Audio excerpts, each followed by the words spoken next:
New Year's Eve, the attack in New Orleans on Bourbon Street. I'm going to tell you what I think is really going on and the connection or possible connection between that particular incident and the incident in Las Vegas with the Tesla explosion. Let's go ahead and start with that first announcement. You know where you were at this time, or maybe you may remember, maybe you don't, maybe you were asleep, but I remember where I was when this was announced. You're watching BBC News, and the breaking news this hour is from the United States, where city authorities in New Orleans say that 10 people have been killed and 30 others have been injured after a vehicle hit a crowd in New Orleans. It happened in the early hours of New Year's Day on Bourbon Street in the French quarter of the city. Now, this is the scene at the moment where you can see multiple emergency services vehicles with their blue lights flashing. We know that after the incident, multiple police and ambulances were dispatched to the scene. Social media footage, which appears to have been filmed today, also suggests that numerous shots were fired by the... And we can stop it there. You guys get the gist of that. You probably know the rest of that story, yada, yada. Now, many people are asking, like, why did this happen in New Orleans? And if I were to make a guess, think about the big events that are coming up in New Orleans this weekend. There was the Sugar Bowl that was supposed to happen. I think that may be delayed. And the Super Bowl is right around the corner, technically, which is also taking place in New Orleans. And then not too long after that, before you know it, you have Mardi Gras at some point. But anyway, Bourbon Street is a busy area. And of course, on New Year's Eve, it is going to be packed. Like, people like to go out and party on Bourbon Street. They have since announced the suspect who is dead. And this is the part, like, I got some questions about, because something don't feel right to me. This just all feels a little bit fishy. A little bit fishy. It almost seems a little too convenient the way this was packaged together.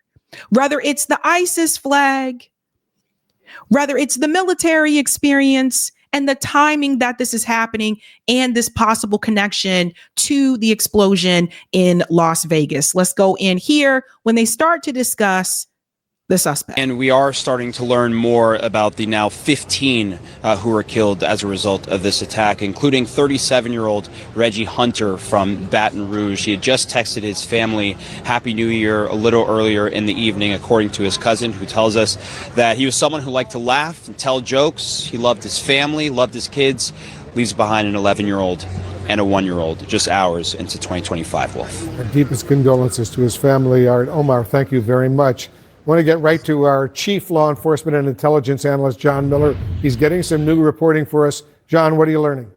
Well, Wolf, what we've been trying to do is develop a richer picture of who is the man behind this carnage in New Orleans. What do we know about him, and what can that tell us about motive? And what we've learned from multiple sources is that Mr. Jabbar apparently made, according to authorities, a series of voice recordings on video.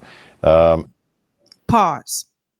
This particular image that you see right here was from his YouTube channel. So at one point he did have a YouTube channel. It is gone, where he was talking about businesses and all that type of jazz. So that's gone. His LinkedIn page has already been removed, but I got screenshots. So we're good.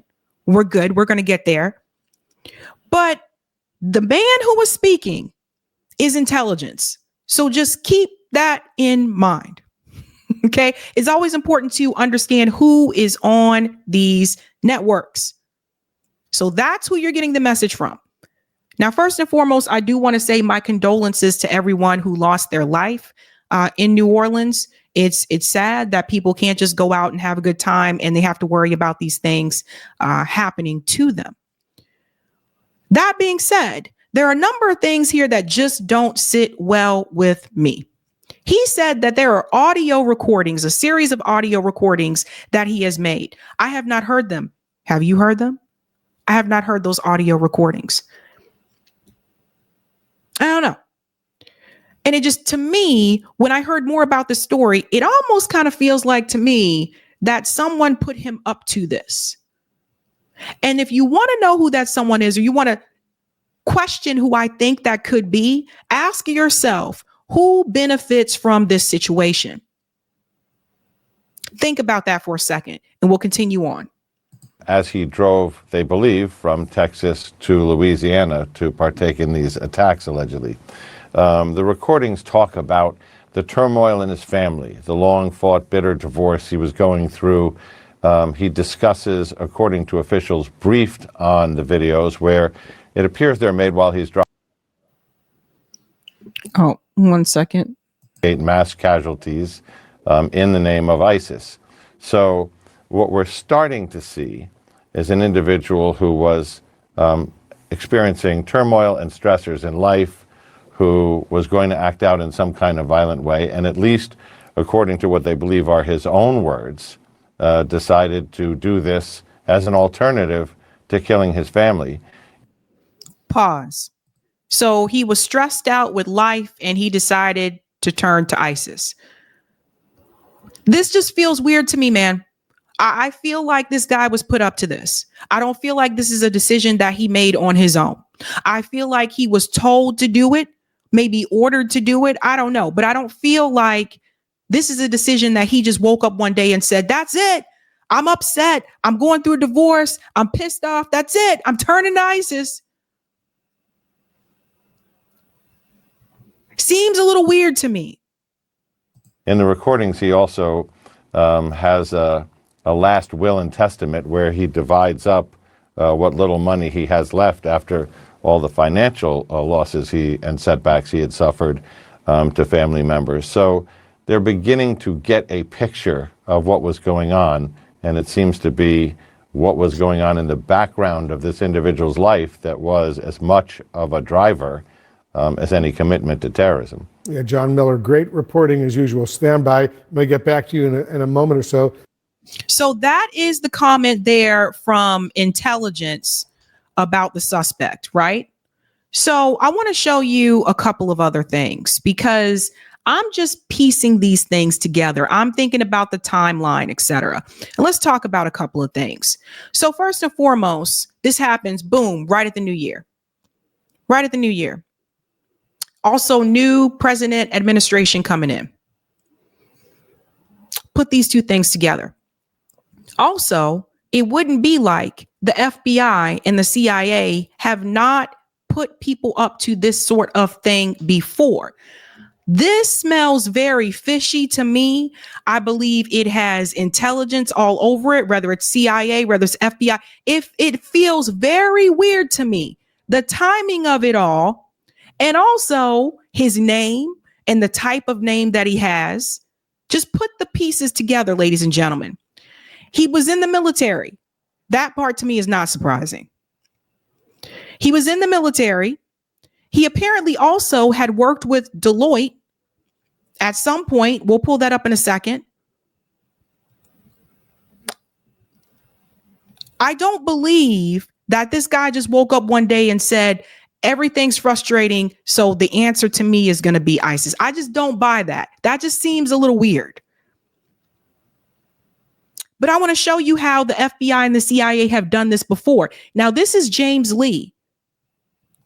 He's going to show you examples where they've done this before. The New York Times is reporting that the suspect who plowed through crowds in New Orleans today, killing at least 15 people, was carrying an ISIS flag and that the international terrorist group may have played a role in the attack. Reuters is reporting that this man, the suspect, Shamsuddin Jabbar, quote, may have had help. Well, what kind of help could we be talking about?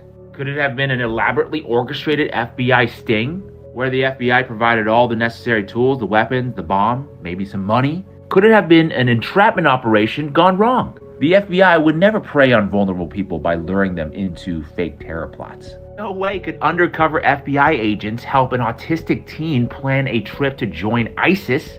The US government would never spend $500 million creating fake Al-Qaeda propaganda videos. Would the FBI have created an actual terrorist? I'm obviously kind of half joking a little bit, but the fact that I can semi-legitimately ask these questions with receipts tells you everything that's wrong with the current state of the FBI and the US government. Exactly. So think about that for a second, and then ask yourself, well, why would they want to do that? What has happened recently, ladies and gentlemen? What has happened recently when we talk about geopolitics? It's been over a year since Israel has been bombing Gaza. Israel has lost the narrative.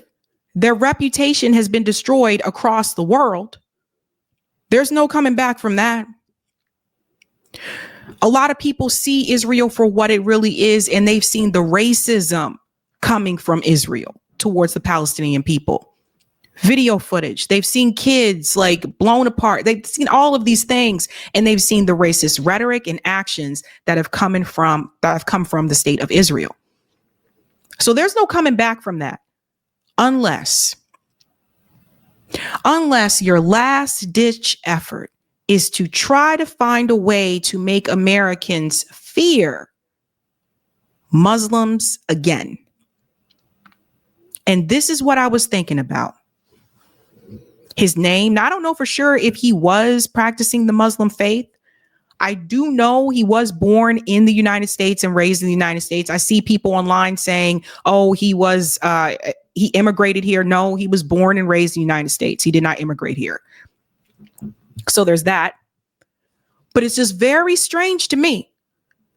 So again, look at his name, Shamoud Din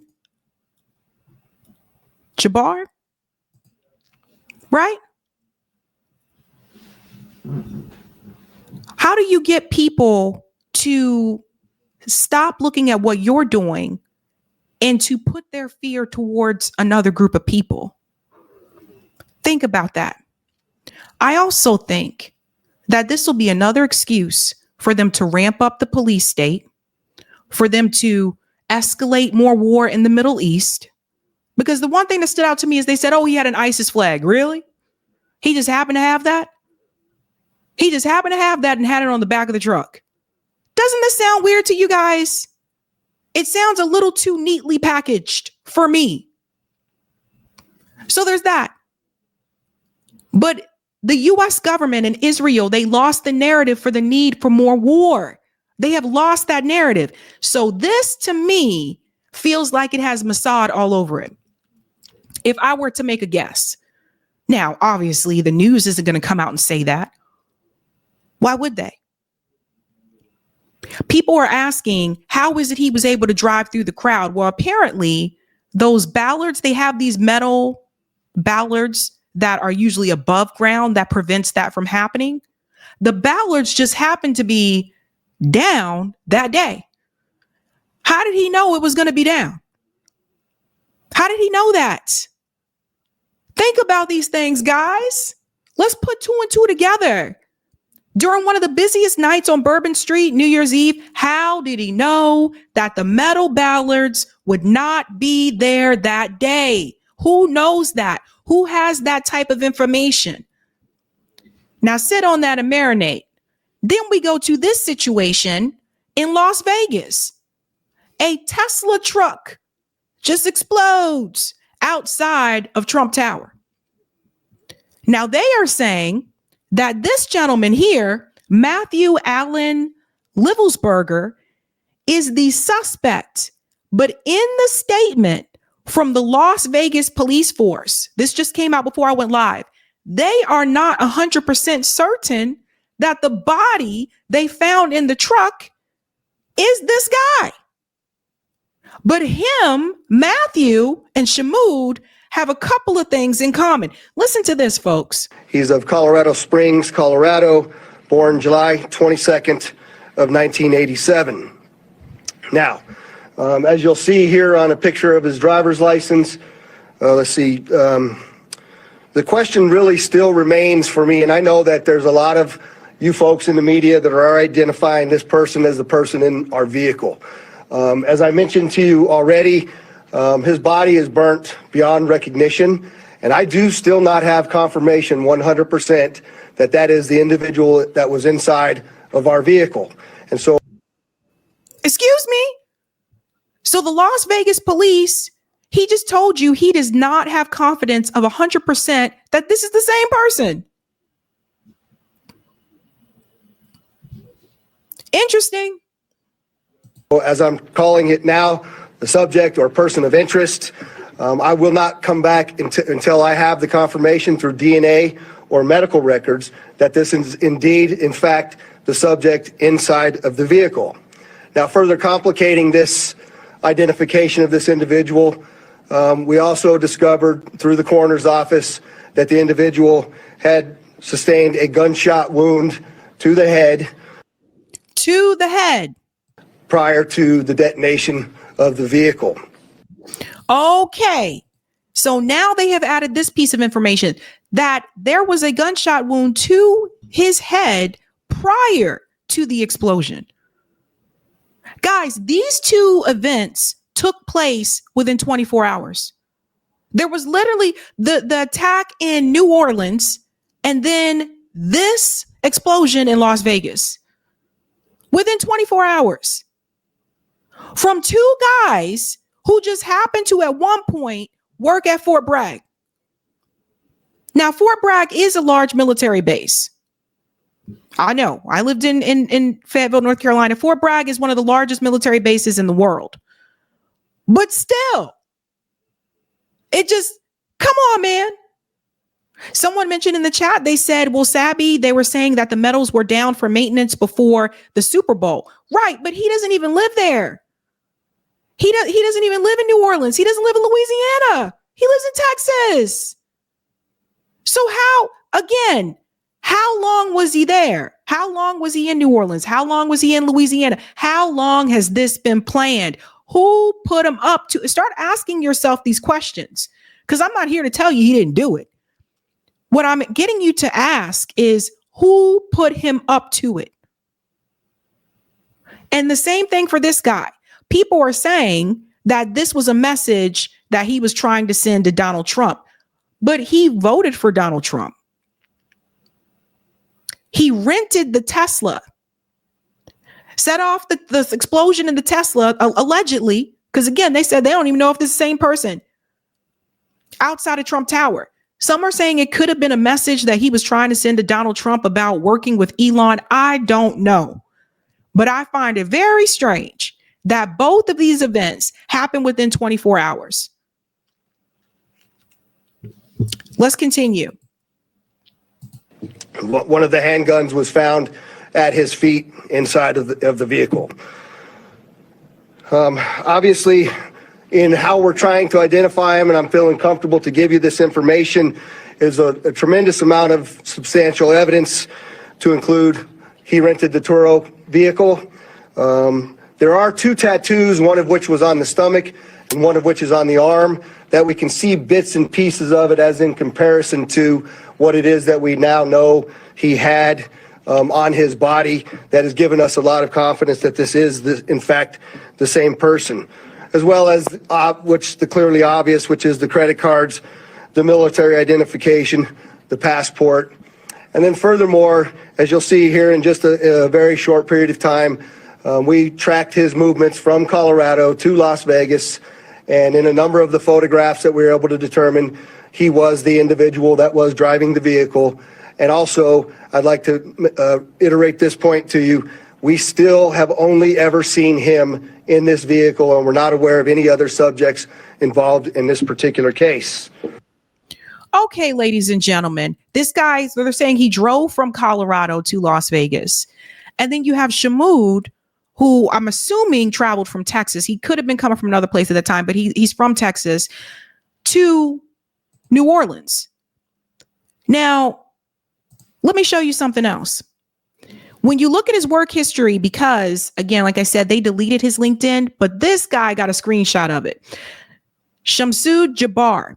Listen to this. His current job was Information Technology Team Chief at the U.S. Army Reserve. Previous jobs include IT Team Leader at U.S. Army Reserve, Information Management Officer at U.S. Army, Senior Information System Specialist at U.S. Army, Human Resources Supervisor at U.S. Army, again, HR Specialist, U.S. Army, Data Clerk, etc. So Army. However, that's the LinkedIn profile. But when you take a look further and you look at his profile, this is on Rocket Launch, I believe. It mentions something that the LinkedIn profile apparently did not. And that's this part here. 2022, he worked at Deloitte. So Deloitte is one of those, big like consulting firms. They recruit at like schools like BU. I've seen them come there and recruit before. But he also worked at Deloitte for business development. He was a cloud data architect at Deloitte, a data engineer there as well. So this piece that is on rocket launch, whatever it's called, was not on the LinkedIn that we saw. He also worked for EY.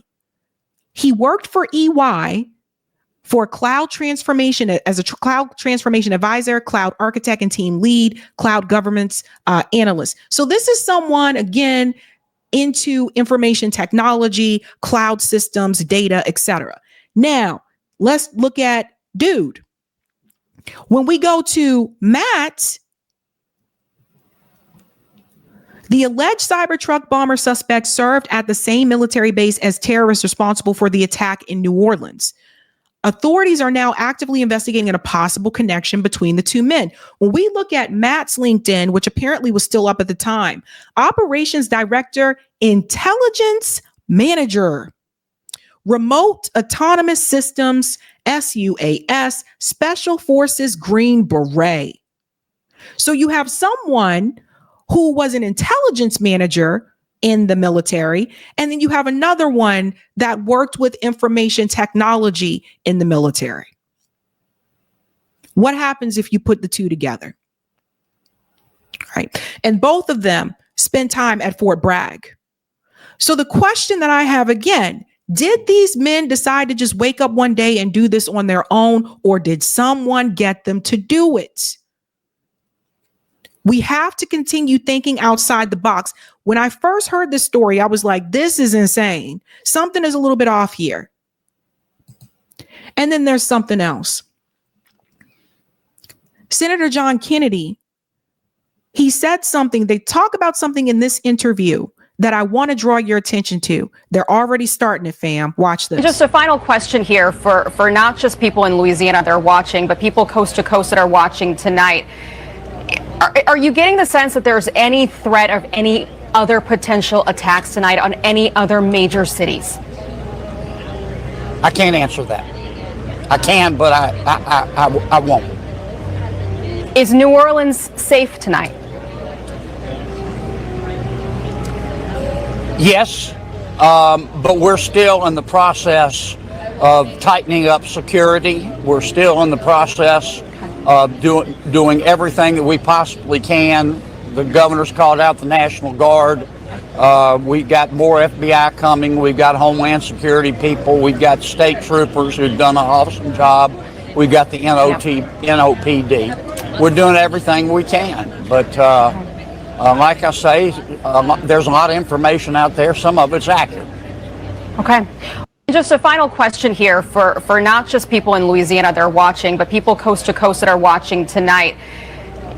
Are you getting the sense that there's any threat of any other potential attacks tonight on any other major cities? And there it is right there, folks, the hysteria. You see, now the media's job is to make you afraid that this is going to happen in other places as well. Does this sound familiar? If any of you were around, if you were born or maybe old enough to remember after 9/11, does this sound familiar to you? Because let me tell you what I think is going to happen, folks. What I think is going to happen is I think that they are going to use these two events in particular as a reason to crack down on anything supporting countries in the Middle East that are not Israel. You think I'm joking? Watch them find a way to put this blame back on Iran in some way, shape, or form. Watch them try to use the excuse. See, we told you that they were radicalizing these American people. We need more censorship. We need more surveillance. Pay attention, folks. We need more surveillance to watch you so you can behave better. We need more censorship because the American people are being radicalized by Islam.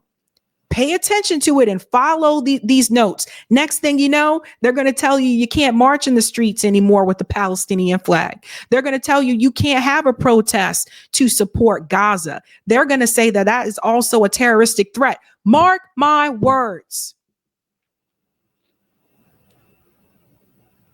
It's predictable at this point. It is absolutely predictable. We can go to this from Whitney Webb because she's sounding the alarm. She's trying to let you know. Some of the same prominent people who rightly have been pointing out that the FBI and the CIA are deeply corrupt, which they obviously are now saying that we should just believe those agencies about the motives and identities of those behind the recent attacks, and also believe the FBI and CIA people that the U.S. is now infiltrated and invested with al-Qaeda operatives poised to bring chaos to the U.S. in 2025. Put it together, folks. Even more odd, some of those people used to rant for hours about how al-Qaeda and ISIS were creations of the U.S. government, either directly or indirectly. Funny how narrative management works. Al-Qaeda is definitely a U.S. creation, and fear over current and or future attacks will be used to market a complete techno-tyranny takeover. You'll be told that the digital ID, digital surveillance, money, and Palantir big data pre-crime algos are the only ways to stop terror attacks, and it will be disturbing to see how many people fall for the ruse. I am warning you guys now. I'm warning you now. Don't fall for this. Don't give in to the fear and don't consent. Digital ID and many of these technologies will only stick if you voluntarily comply and adopt them. Ladies and gentlemen, this will be their excuse to ramp up surveillance.